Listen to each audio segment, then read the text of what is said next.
Halo Sobat Investor, selamat datang di LKPM Online Channel. Wah, waktunya lapor LKPM sudah dekat nih, tapi masih bingung cara mengisinya. Sudah menyampaikan, tapi masih ditolak. Padahal mudah kok cara mengisi LKPM Online. Yuk kita simak video tutorial berikut ini.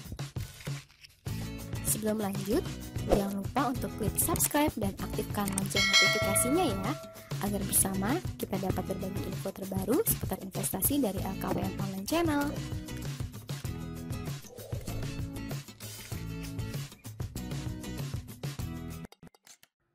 Langkah pertama, persiapkan browsernya. Pastikan sobat semua menggunakan Mozilla Firefox atau Chrome agar mendapat tampilan halaman yang sempurna. Kemudian ketik lkpmonline.bkpm.go.id atau langsung googling dengan menggunakan kata kunci LKPM Online. Setelah itu, klik yang ini. Oke, seperti inilah tampilan awal LKPM Online.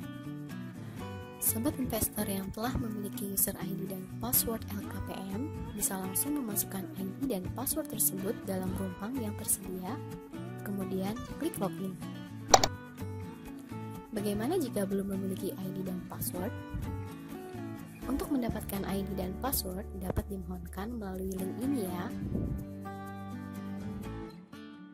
Sobat investor juga bisa loh melaporkan LKPM Online melalui laman Online Single Submission atau OSS. Caranya, kita masuk ke Online Single Submission.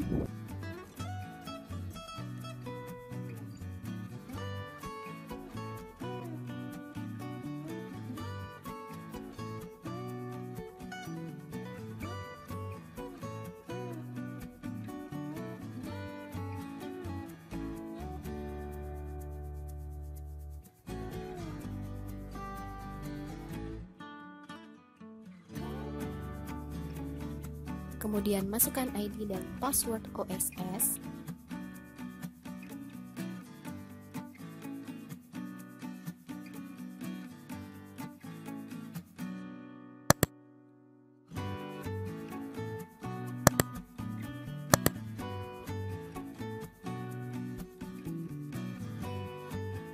Jangan lupa ketikkan juga kode CAPTCHA yang diminta. Klik login. Setelah masuk, lalu klik tab pelaporan LKPM.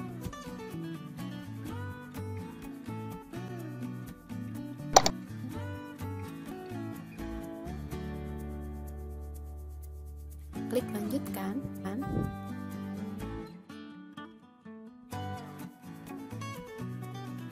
Pilih daftar legalitas perusahaan yang akan dilaporkan LKPM-nya. Klik proses pelaporan LKPM. Kemudian kita klik proses. Inilah tampilan pertama setelah kita login. Untuk membuat LKPM baru, kita langsung ke sisi sebelah kanan layar komputer atau laptop. Kemudian kita klik button atau tombol sesuai keperluan pelaporan kita. Nah, untuk kali ini kita klik tahap konstruksi. Oke, agar semakin jelas, kami coba sampaikan apa yang dimaksud dengan tahap konstruksi. Tahap konstruksi berarti suatu proyek atau suatu perusahaan masih berada pada tahap proses pembangunan, baik secara fisik maupun dari kelengkapan persyaratan perizinan. Dalam artian, perusahaan atau proyek belum dapat melakukan kegiatan secara komersil, belum dapat menjual barang hasil produksi, atau menjual sebuah jasa. Hal ini karena belum siapnya sarana prasarana perusahaan atau belum diperolehnya seluruh perizinan yang diperlukan. Kemudian kita klik tombol tambah LKPM baru. Pada LKPM versi yang baru ini hanya terdiri dari 2 halaman. Halaman pertama adalah daftar perizinan yang dimiliki. Di sini tercantum izin-izin yang dimiliki oleh perusahaan, baik yang diterbitkan oleh BKPM maupun oleh lembaga OSS. Setelah kita memilih izin yang akan kita laporkan, klik lanjut. Oke, next. Nah, ini adalah halaman realisasi atau aktualisasi. Halaman ini harus mendapat perhatian khusus ya. Di halaman ini, kita akan mengisi data realisasi perusahaan selama periode pelaporan. Sebelumnya, kami akan menyampaikan pengertian bagian-bagiannya. Yang pertama adalah kolom data IP atau data rencana proyek. Nilai data ini berasal dari hasil input sobat investor melalui PPC atau sistem OSS. Jika kurang sesuai, dapat diubah melalui sistem OSS. Yang kedua adalah kolom realisasi atau kolom aktualisasi per periode pelaporan. Nah, di kolom inilah sobat investor dapat mengisi data nilai realisasi perusahaan per triwulan. Kolom yang ketiga adalah kolom total realisasi atau dapat juga disebut dengan kolom akumulasi pelaporan. Jadi, nilai LKPM dari periode ke periode akan terjumlah secara otomatis pada kolom ini. Sekarang kami akan jelaskan bagaimana cara pengisian poin-poin realisasi, mulai dari pembelian dan pematangan tanah, bangunan, mesin dan suku cadang, dan kolom lain-lain.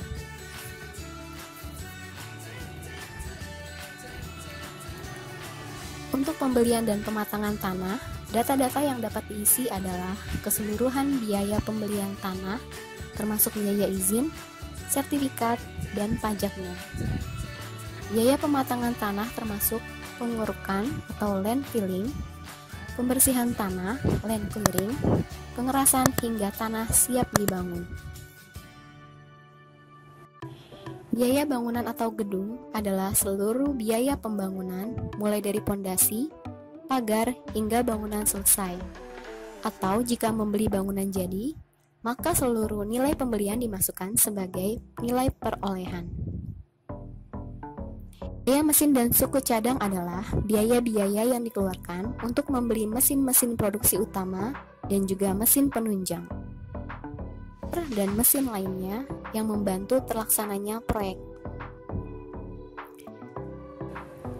Biaya lain-lain.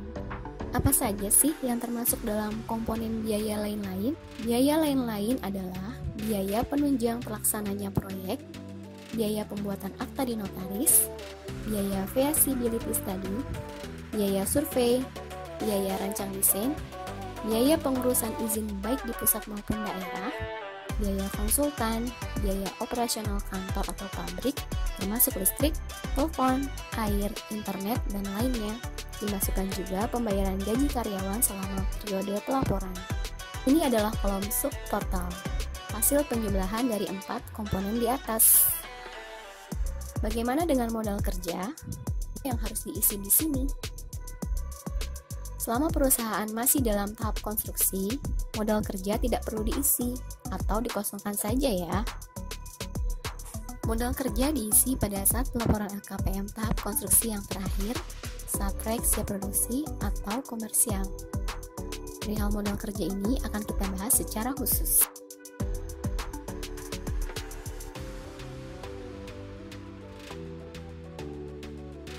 Dari kolom realisasi mesin di atas, dirinci lagi berapa nilai yang dibeli dari dalam negeri, berapa yang dibeli dengan impor, baik dengan fasilitas atau tanpa fasilitas. Nilai total ini harus sama dengan nilai total realisasi mesin dan suku cadang pada bagian aktualisasi. Berikutnya, kolom realisasi tenaga kerja. Kolom ini untuk mencatat jumlah tenaga kerja Indonesia yang direkrut pada periode ini.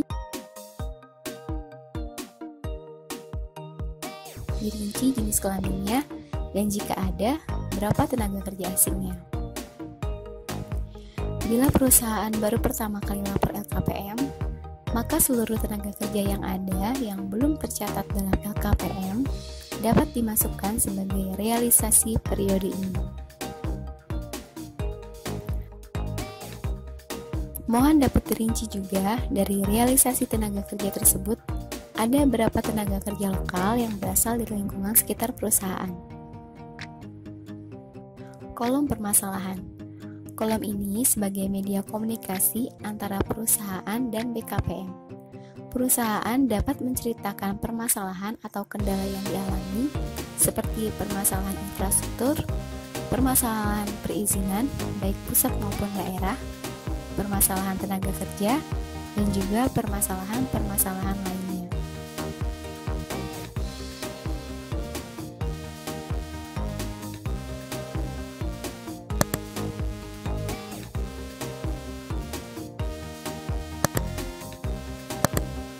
Selain itu juga untuk menjelaskan nilai realisasi proyek. Misalnya, untuk biaya lain-lain, bisa dijelaskan bahwa nilai realisasi kolom lain-lain adalah untuk pembayaran gaji karyawan operasional kantor dan pabrik selama 3 bulan. Kolom penanggung jawab LKPM. Penanggung jawab LKPM ini sebaiknya diisi nama orang yang benar-benar mengerti pelaporan LKPM ini ya.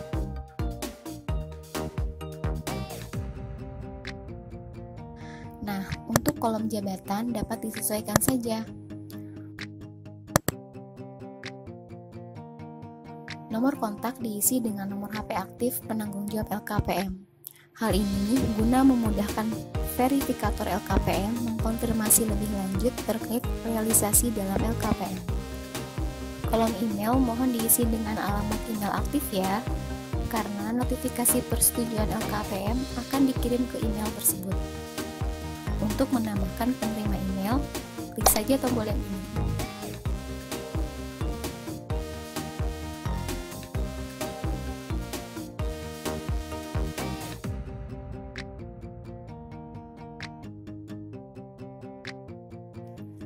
Setelah yakin, sobat investor dapat langsung mengklik tombol kirim. Jika belum yakin atau masih menunggu persetujuan pimpinan, maka laporan LKPM tersebut dapat disimpan sebagai draft untuk nantinya dapat dilanjutkan setelah mendapat persetujuan. Oke sobat investor, sampai di sini dulu tutorialnya. Semoga bermanfaat ya. Bagi sobat investor yang belum paham, mohon dapat ditonton ulang videonya, dipahami dan dibahas dengan tim di kantor. Apabila masih belum paham juga atau jika ada kendala yang spesifik, silakan komen di bawah. Mudah-mudahan admin bisa bantu jawab ya. Atau jika ada sobat investor lain yang sudah paham, silakan berdiskusi dan ikut memberikan tanggapan. Dukung terus channel ini dengan like, share, dan subscribe. Sampai jumpa di video selanjutnya. Terima kasih sudah nonton, and bye!